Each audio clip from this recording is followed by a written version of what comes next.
இன்னைக்கு நம்ம எதை பற்றி பார்க்க போகிறோம்னா நம்ம லைஃப்பை பற்றி தான். புரியலையா? அதுதாங்க நம்ம மிடில் கிளாஸ் லைஃப்பை பற்றி தான். அது ஒரு சந்தோஷம் கலந்த சோகமான வாழ்க்கை. அப்பர் கிளாஸில் உள்ளவனுக்கு இருக்கிற பணத்தை பார்த்துக்கிறதுல பிரச்சனை, லோயர் கிளாஸில் இருக்கிறவனுக்கு பணத்துக்கு பிரச்சனை.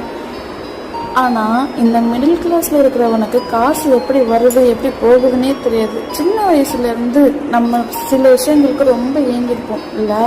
இந்த Spiderman dress, remote car, gear cycle. Family சுச்சுவேஷனால் பிடிச்சதை படிக்கவும் முடியாமல் ஏதோ ஒரு கோர்ஸ் எடுத்து படித்து அதில் அரியர் வச்சு அப்புறம் இருக்கிறதுலே லோ சேலரி ஜாபில் போய் சம்பளம் பத்தாமல் ஸ்விக்கி ஜொமேட்டோன்னு வேலை பார்க்குறது நம்ம பசங்களுக்கு பிரச்சனை. ஆனால் இந்த பொண்ணுங்களுக்கு வேறு மாதிரியான ஒரு பிரச்சனை. படித்து முடிச்சதும் பிடிச்சி கல்யாணம் பண்ணி வச்சுருவாங்க. அது அவங்களுக்காக இல்லையோ சொந்தக்காரங்களுக்காக பிடிச்சி கல்யாணம் பண்ணி வச்சுருவாங்க. என்னதான் நம்ம இவ்வளோ கஷ்டப்பட்டாலும் அந்த லைஃப் நமக்கு ஏதோ ஒன்று கற்றுக் கொடுத்துருக்குல்ல. லைஃப் அப்படியே போகுதில்ல.